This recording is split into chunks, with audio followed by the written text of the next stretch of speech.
YCP ఒక్క chance అంటూ వచ్చి 5 ఏళ్ల పాటు ఏపీని నాశనం చేశారన్నారు ఏపీ సీఎం చంద్రబాబు. వైసీపీకి రాయలసీమ అంటే రాజకీయం, రక్తం అయితే టీడీపీకి మాత్రం నీళ్లు, ప్రజల భవిష్యత్ అని సీఎం అన్నారు. నదుల అనుసంధానం జరగాలనేది తన జీవిత ఆశయమని అన్నారు. నీళ్ల విషయంలో తెలుగు రాష్ట్రాలు ఇచ్చిపుచ్చుకునే ధోరణిలో ముందుకెళ్దామని, సముద్రంలోకి వెళ్లే జలాలను రాయలసీమకు తీసుకొస్తామన్నారు సీఎం చంద్రబాబు. నేను ముఖ్యమంత్రి అవుతానే కాలువలు వెడల్పు చేయకపోతే చివరి భూములకు నీళ్లు పోవనే ఉద్దేశంతో 3,890 కోట్ల రూపాయలు శాంక్షన్ చేసి 100 రోజుల్లో పనులు పూర్తి చేసి ఈరోజు పంపులు ఆన్ చేశాను. 10-15 రోజుల్లో చివరి వరకు నీళ్లిచ్చి అన్ని చెరువులు నింపే బాధ్యత నేను తీసుకుంటానని చెప్పి మీ అందరికీ హామీ ఇస్తున్నా. దగ్గర మీరు ఒక్కసారి చూస్తే 6 లక్షల ఎకరాలకు సాగునీరిచ్చే పరిస్థితి వస్తుంది. ఇది ఈ పార్టీకి రాయలసీమ పైన ఉండే కమిట్మెంట్ అని చెప్పి కూడా నేను మీకు తెలియజేస్తున్నా. చాలా మంది అన్నారు ఈ తక్కువ సమయంలో మేము చేయలేమంటే, కాదు, చేసి తీరాలని. ఈరోజు 3,850 క్యూసెక్స్ ఆఫ్ వాటర్ అంటే దగ్గర 4 టీఎంసీ నీళ్లు ఈ కాలువ ద్వారా తీసుకుపోయే పరిస్థితి వస్తుంది. తెలంగాణ, ఆంధ్ర రాష్ట్రం కేంద్ర ప్రభుత్వంతో మీటింగ్ జరిగింది నదీ జలాల విషయంలో. కొన్ని నిర్ణయాలు కూడా చేశాం. 2 రాష్ట్రాలు మొన్నటి వరకు కలిసి ఉన్నాం.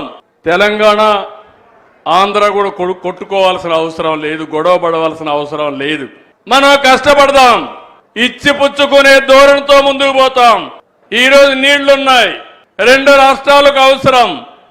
సముద్రం లేకపోయే నీళ్లు 2 రాష్ట్రాలు వాడుకుంటే ఇటు రాయలసీమ, అటు తెలంగాణలో ఉండే మెట్ట ప్రాంతాలు బాగుపడే అవకాశం వస్తుంది. విభజన కంటే ముందు ఏ రాష్ట్రం ఎంత వాటర్ వాడుకుంటారో అంతవరకు ఎన్ బ్లాక్గా వాడుకునే అవకాశం ఇచ్చారు.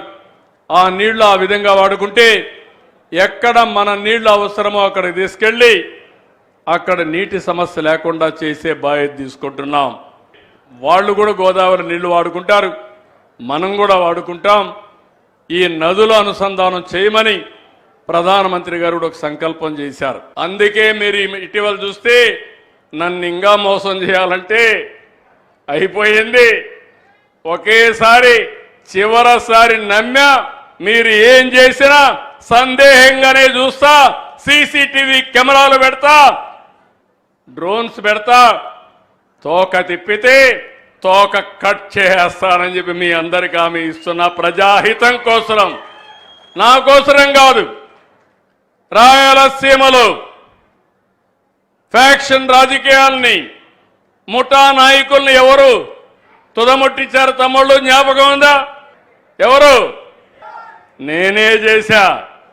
మా పార్టీ వాళ్ళు కూడా వదిలిపెట్టలా. అది తెలుగుదేశం పార్టీ చిత్తశుద్ధి. రాయలసీమలో ముఠాలు లేకపోతే రాయలసీమ కంటే మించిన ప్రదేశం రాష్ట్రంలోనే కాదు దేశంలోనే మిన్నగా తయారవుతుందని నేను నమ్మే వ్యక్తిని. మాటలు చెప్పడం చాలా ఈజీ. నేను ఆ రోజు ఈ కాలువలు చూసిన తర్వాత ఈ కాలువలు చాలవని 2018లో కాలువ వెడల్పు చేయాలని 3,850 క్యూసెక్స్ నీళ్లు పోవడానికి, కాలువలన్నీ వెడల్పు చేయడానికి టెండర్లు పిలిచాను. కొత్త పార్టీ వచ్చింది, టెండర్లు క్యాన్సిల్ చేశారు. చేసి గొప్పలు చెప్పారు.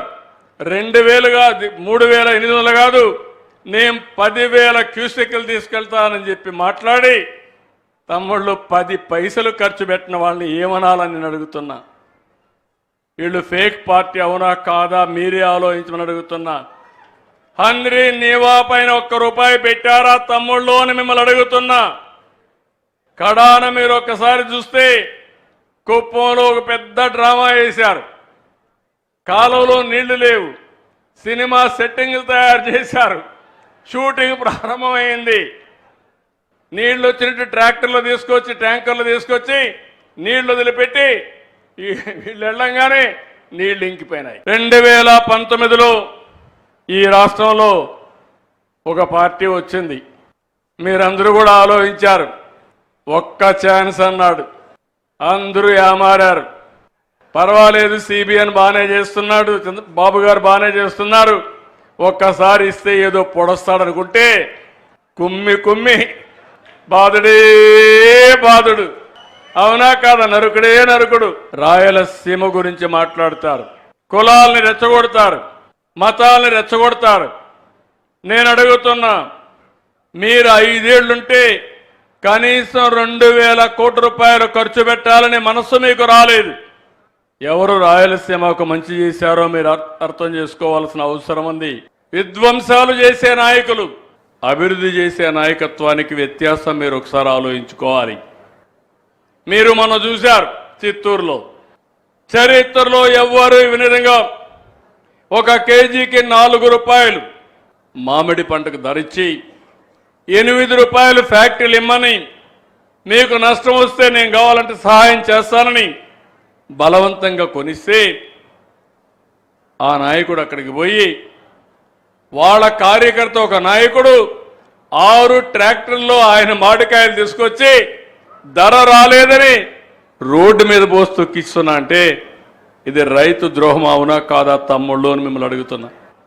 ఇది విధ్వంసం అవునా కాదా అని మిమ్మల్ని అడుగుతున్నా.